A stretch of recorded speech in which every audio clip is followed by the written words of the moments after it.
Welcome student, class 12 semester 4 computer application বিষয়ের উপর council থেকে যে মডেল প্রশ্নপত্রের সেটগুলি প্রকাশিত হয়েছে, আজকে আমি সেট 2 এর সমাধান তোমাদের সামনে তুলে ধরেছি। আমি সমস্ত প্রশ্নের সমাধান করে দিয়েছি যাতে তোমাদের এক্সামের প্রিপারেশান নিতে সুবিধে হয়। এই ভিডিওটা তোমরা ভালো করে দেখো, প্রতিটা পয়েন্ট ভালো করে শোনো কি বলছি এবং কোন প্রশ্নগুলো ইম্পর্ট্যান্ট এবং বইয়ের কোন পোর্শনটা তোমরা বাদ দিলেও পুরো প্রশ্ন সলিউশন করতে পারবে এক্সামে, আমি সবগুলোই আজকে বলে দেব। এবং আমার সেট 1 এর সমাধান করে দেওয়াই আছে। সেই সেট 1 এর সমাধানের ভিডিও লিংক আমি এই ভিডিও ডেসক্রিপশানে দিয়ে দিচ্ছি, তোমরা সেখান থেকে পেয়ে যাবে। আর এই ভিডিওটার পিডিএফ লিঙ্কও আমি দিয়ে দেবো, সেটাও তোমরা পেয়ে যাবে। তো সেটা কিভাবে পাবে, কোথা থেকে পাবে, আমি ভিডিও শেষে সমস্ত কিছু আলোচনা করে দিচ্ছি। পুরো ভিডিওটা তোমরা একটু ভালো করে দেখো। প্রথম প্রশ্ন, ক বিভাগ থেকে 2 নম্বরের জন্য ডিস্ট্রিবিউটেড অপারেটিং সিস্টেম কাকে বলে? এটা মানে হচ্ছে অনেকগুলো কম্পিউটার একটা নেটওয়ার্কের সঙ্গে যুক্ত থাকবে এবং প্রতিটা কম্পিউটারের নিজস্ব মেমোরি প্রসেসর থাকলেও তারা ডেটা রিসোর্স শেয়ারের কাজ করবে। উদাহরণ ব্যাংকিং সিস্টেম বা গুগলের মতো সার্চ ইঞ্জিন। নেক্সট প্রশ্ন, প্রিএমটিভ শিডিউলিংয়ের দুটি অসুবিধে। প্রথম অসুবিধা হচ্ছে অতিরিক্ত ওভারহেড, কারণ কনটেক্সট সুইচিং করতে হয়। আর স্টারভেশন, মানে অনেক সময় ধরে সিপিইউর জন্য অপেক্ষা করতে হয়। নেক্সট, ডিগ্রি কার্ডিনালিটি বলতে কী বোঝো? পরের প্রশ্ন, এটা ডিবিএমএস থেকে। ডিগ্রি বলতে রিলেশনালের মোট কলাম, টোটাল অ্যাট্রিবিউটের সংখ্যাকে ডিগ্রি বলে। কার্ডিনালিটি মোট রোয়ের সংখ্যাকে বলে। তো ডিগ্রি কার্ডিনালিটি কাকে বলে, এগুলো ইম্পর্টেন্ট। আমি এই যে ইম্পর্টেন্ট প্রশ্নগুলো কি হতে পারে এবং সেটা কোথায় পাবে, এই মডেল সেট তৈরি হওয়ার আগে আমি একটা ভিডিও দিয়েছি, সেখানে কিন্তু এই ইম্পর্টেন্ট প্রশ্ন, তার পিডিএফ লিঙ্ক ডেসক্রিপশানে সমস্ত কিছু দেওয়া আছে এবং তার পাসওয়ার্ড সব কিছু ফ্রিতে দেওয়া আছে, তোমরা কিন্তু পেয়ে যাবে। আমি সেই ভিডিওটার লিঙ্কও এখানে দিয়ে দেবো। রেফারেন্সিয়াল ইন্টিগ্রিটি কনস্ট্যান্টসের দুটি সুবিধা লেখো।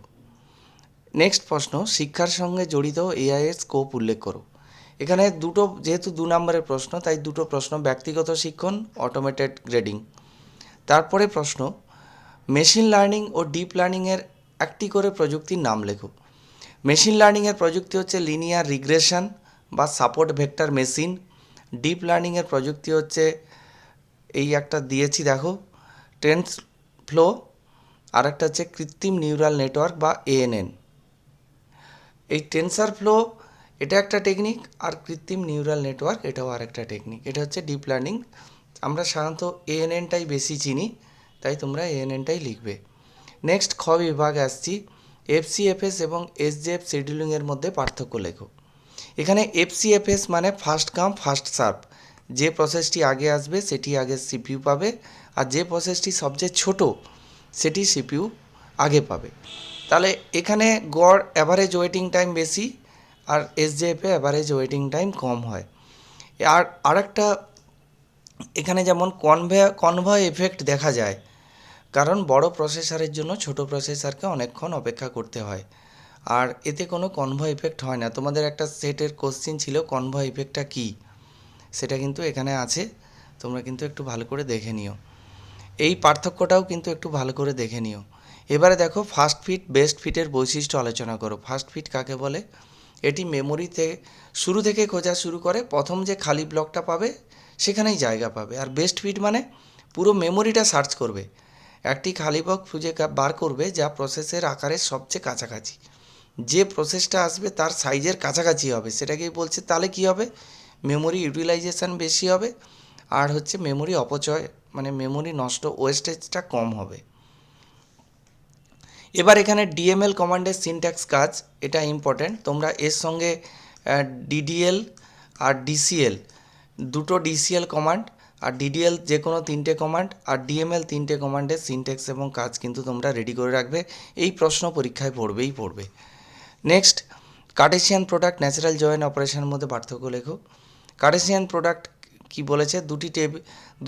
এই দুটি টেবিলের প্রতিটি রোয়ের সঙ্গে অন্য টেবিলের প্রতিটি রো যুক্ত করে কলাম সংখ্যা হয় দুটির যোগফল। আর ন্যাচারাল জয়েন কি হয়? এটি শুধুমাত্র সাধারণ কলামের উপর ভিত্তি করে ডেটা মেলালে রো যুক্ত করে এবং সাধারণ কলামটির একটি কপি রাখে। এবারে পরে দেখো 6 দাগের কোশ্চেন, এআই বিকাশের টিউরিং টেস্ট বর্ণনা করো। টিউরিং টেস্ট আমি সাজেশানে দিয়েছি, অনেকবার দিয়েছি, এখানে আবার ছোট করে বলে দিয়েছি, আমার আগের ভিডিওগুলোতেও আছে, তোমরা এটা ইম্পর্ট্যান্ট প্রশ্ন, এটা তোমরা দেখে নিও।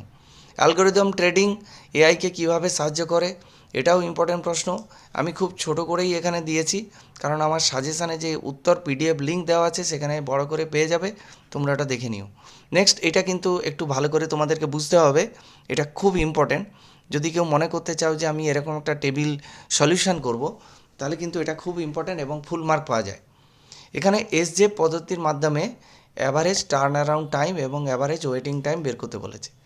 তো টেবিলটা যেটা দেওয়া ছিল যে process P1, P2, P3, P4, আর অ্যারাইভাল টাইম P1-এর 0, P2-র হচ্ছে 4, P3-র 5, P4-এর 7, আর বাস টাইম মানে এক্সিকিউশান টাইম, মানে প্রসেসটা এক্সিকিউট করতে কত সময় লাগবে। এখানে যেহেতু এসজেএফ, তাই আমরা সবচেয়ে ছোটো প্রসেস আগে ধরবো।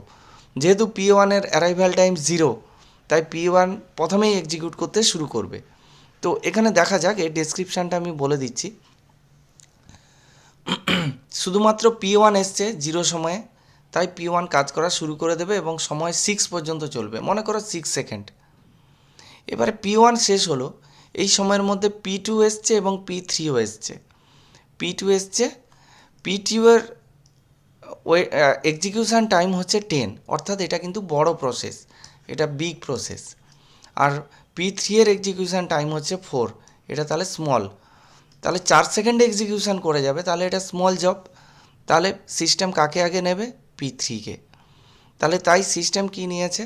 P3-কে নিয়েছে, এবং এখানে বলেছে P3 আগে শুরু হবে। P3 শেষ হলো, এবার P4 চলে এসছে, সময় 7-এ চলে এসছে। এখন P4-এর বাস টাইম হচ্ছে 4, তাহলে P4 কি করবে? যেহেতু এর বাস টাইম কম, স্মল, কার চেয়ে? P2-এর চেয়ে। P2-তে 10 আছে, তাহলে কি করবে? P4 আগে এক্সিকিউশান করবে। তাহলে এখানে P4 আগে এক্সিকিউশান হবে, কারণ এটি ছোট। P4 শেষ হলে সবার শেষে P2 তার 10 টাইমের কাজ শুরু করবে এবং এক্সিকিউশান শেষ হবে। তাহলে এই যে আগে পরে বললাম, এবার একটা ছোট্ট হিসাব আছে। টার্ন অ্যারাউন্ড টাইম কাকে বলে? মানে completion time minus arrival time. তাহলে প্রত্যেকটার আমরা টার্ন অ্যারাউন্ড টাইম বের করব। হ্যাঁ, এবার টার্ন অ্যারাউন্ড টাইমটা হচ্ছে কি, এখানে তাহলে কমপ্লিশন টাইম তাহলে কীভাবে হিসাব হয়েছিল? P1 এসছে, অ্যারাইভাল টাইম 0, তার বাস টাইম 6, তাহলে সমাপ্তি মানে কমপ্লিট হতে 6 ইউনিট সময় লেগেছে। আমি ধরলাম সেকেন্ড, এখানে আমি সেকেন্ড করেই বলছি, কিন্তু সেকেন্ড নয়, আরও কম সময় লাগে। এর পরের ছোটো জব কী ছিল? P3, P3-র অ্যারাইভাল টাইম 5, আর তার এক্সিকিউশান টাইম হচ্ছে 4। তাহলে অ্যারাইভাল টাইম যেহেতু 5, এইটা এক্সিকিউশান টাইম 4, তাহলে তার কমপ্লিশান টাইম 10 কী করে হলো? কারণ এর কমপ্লিশান টাইম 6, এর 4, টোটাল 10।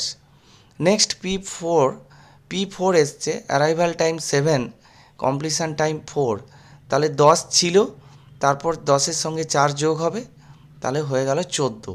তাহলে কমপ্লিট হতে 14 সেকেন্ড সময় লাগলো।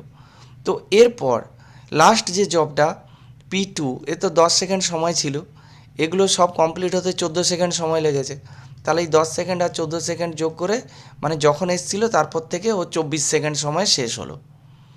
এইবার টার্ন অ্যারাউন্ড টাইমটা কি? Completion time minus arrival time. তাহলে 6 মাইনাস 0, তাহলে 6।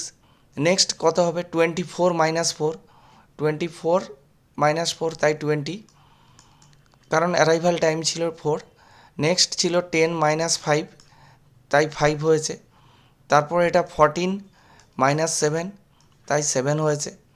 আর তাহলে টোটাল টার্ন অ্যারাউন্ড টাইম কত? 38। তাহলে এই 38কে যদি আমি অ্যাভারেজ করতে যাই, তাহলে 4 দিয়ে ভাগ করে দেবো। তাহলে সেই জন্য করেছি অ্যাভারেজ টার্ন অ্যারাউন্ড টাইম 38/4, তাহলে 9.5। Next, waiting time. এখানে ওয়েটিং টাইম যেটা আছে, তো ওয়েটিং টাইম প্রসেস P1-কে কোনো ওয়েট করতেই হয়নি, তাই 0। প্রসেস P2-কে কতক্ষণ ওয়েট করতে হয়েছিল? 10, কারণ টার্ন অ্যারাউন্ড টাইম মাইনাস বাস টাইম। তাহলে এইখানে যেটা ছিল, যে টার্ন অ্যারাউন্ড টাইমটা যেটা হয়েছিল, যেটা আর 20 হয়েছিল, আর বাস টাইম হয়েছিল 10, তাহলে 20 থেকে 10 মাইনাস করলে 10। আর তারপরে কি ছিল, প্রসেস P3 ও টার্ন অ্যারাউন্ড টাইম ছিল 5 আর বাস টাইম ছিল 4, তাহলে ওয়েটিং টাইম 1, এরকম করে পরের প্রসেসে ওয়েটিং টাইম 3, এরকম করে টোটাল ওয়েটিং টাইম বেরিয়েছে 14। এটা টোটাল, এই সবগুলোকে যোগ করলে 14 হবে। তাহলে অ্যাভারেজ ওয়েটিং টাইম কত? 14কে 4 দিয়ে ভাগ করে দেবো, সেটাই হবে অ্যাভারেজ ওয়েটিং টাইম। তার মানে প্রত্যেকটা প্রসেসকে, প্রতিটি প্রসেস 3.5 সেকেন্ড করে, আমি সেকেন্ড ধরছি, তোমরা সেকেন্ড ধরো না, এটা ইউনিট হবে। 3.5 ইউনিট টাইম ধরে ওয়েট করতে হয়েছে, আর অ্যাভারেজ টার্ন অ্যারাউন্ড টাইম 9.5, এটাই ছিল অঙ্ক। এবারে পরে দেখো, ত্রিস্তরীয় ডেটাবেস আর্কিটেকচার, তোমাকে ডাইরেক্ট কিন্তু স্কিমা বলে দেওয়া হয়নি, কিন্তু এটা কোশ্চেনটা হচ্ছে স্কিমা আর্কিটেকচার। তাহলে স্কিমাটা এখানেই আমি শর্টে লিখে দিয়েছি, ওই যে বললাম পিডিএফ আমার এতে আছে, পেয়ে যাবে। তোমরা স্কিমা ভালো করে পড়বে, এটা ইম্পর্টেন্ট প্রশ্ন, এটা ঘুরিয়ে দিতে পারে বা ডাইরেক্ট স্কিমা বলতে পারে। নেক্সট, হসপিটাল ম্যানেজমেন্ট সিস্টেমের ইয়ার ডায়াগ্রামের মূল উপাদান। তাহলে এখানে হসপিটাল ইয়ার ডায়াগ্রামের মূল উপাদান কী হতে পারে? এন্টিটি কী হতে পারে? পেশেন্ট হতে পারে, ডক্টর হতে পারে, রুম হতে পারে, মেডিসিন হতে পারে। রিলেশনশিপ কী হতে পারে? অ্যাডমিট হতে পারে, অ্যালট হতে পারে। অ্যালট মানে হসপিটাল রুম, আর অ্যাডমিট হতে পারে মানে পেশেন্ট হসপিটালে অ্যাডমিট হতে পারে। Next, minimal super key? একে ক্যান্ডিডেট কিও বলা হয়। এটি হলো একটি ন্যূনতম অ্যাট্রিবিউট সেট যা একটি রেকর্ডকে ইউনিকলি শনাক্ত করতে পারে, সেটাকেই বলছে minimal super key. Minimal super কিটাকেই আমরা ক্যান্ডিডেট কি বলি। তারপর 8 দাগের সি এর যে প্রবলেমটা ছিল, সেই প্রবলেমটাতে সেট ডিফারেন্স অপারেশন করতে বলা ছিল, তার আউটপুটটা এটাই হবে। আর পরে যে কোশ্চেনটা ছিল ন্যাচারাল জয়েন অপারেশন, সেই আউটপুটটা এটা এসছে। নেক্সট, চ্যাটবট কি? এই যে তোমরা 8 যে প্রশ্নটা আমি বলে গেলাম, তোমরা কিন্তু এটা বাদ দিতে পারো, এর তোমরা পেয়ে যাবে।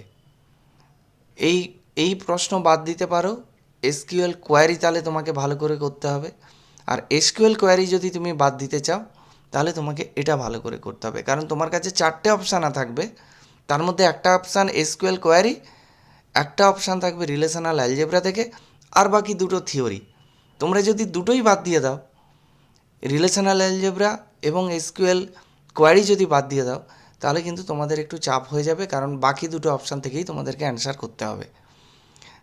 সেই কারণে যদি কেউ মনে করো যে আমি এই রিলেশনাল অ্যালজেব্রাটা বাদ দিয়ে দেবো, তাহলে তোমাদেরকে এসকিউএল কোয়ারিটা করতে হবে। এবারে পরের প্রশ্ন, এটা ইম্পর্টেন্ট প্রশ্ন। চ্যাটবট কি পরীক্ষায় আসবে? একটি উদাহরণ দাও। সিএনএনের কার্যকরী সংক্ষেপে বিবৃত করো। এখানে এটা 2 মার্কসের ছিল, এটা 3 মার্কসের। এই 5 নম্বরের। চ্যাটবট হচ্ছে এআই এর সফটওয়্যার বা কম্পিউটার প্রোগ্রাম যা টেক্সট বা ভয়েস মেসেজের মাধ্যমে মানুষের সঙ্গে কথোপকথন চালাতে পারে। উদাহরণ হচ্ছে chat GPT, Google Gemini, Amazon Alexa, এগুলো। আর সিএনএনের কার্যপ্রণালী হচ্ছে এখানে দিয়ে দেওয়া আছে, ফিচার এক্সট্রাকশান, তারপর হচ্ছে কনভলিউশন লেয়ার, তারপর পুলিং, ইমেজ ক্লাসিফিকেশান, এইগুলো। তোমরা এটা একটু স্ক্রিনশট নিয়ে রাখো, তোমাদের কাজে লাগবে। নেক্সট আসছি এআই এর সামাজিক বৈষম্য প্রতিকার। এটাও আমার সাজেশানে দেওয়া ছিল, তার উত্তরও দেওয়া ছিল, এখানে ছোট করে দিয়ে দিয়েছি। তোমাদের সেট 2 এর সমস্ত প্রশ্নের উত্তরই আমি বলে দিলাম। এই উত্তরগুলো তোমরা ভালো করে পড়বে, যেগুলো ইম্পর্ট্যান্ট সেগুলোও বলে দিলাম। এই ভিডিওটা ভালো লেগে থাকলে অবশ্যই লাইক করো এবং কমেন্ট বক্সে কমেন্ট করে তোমাদের মতামত জানাও। Thank you.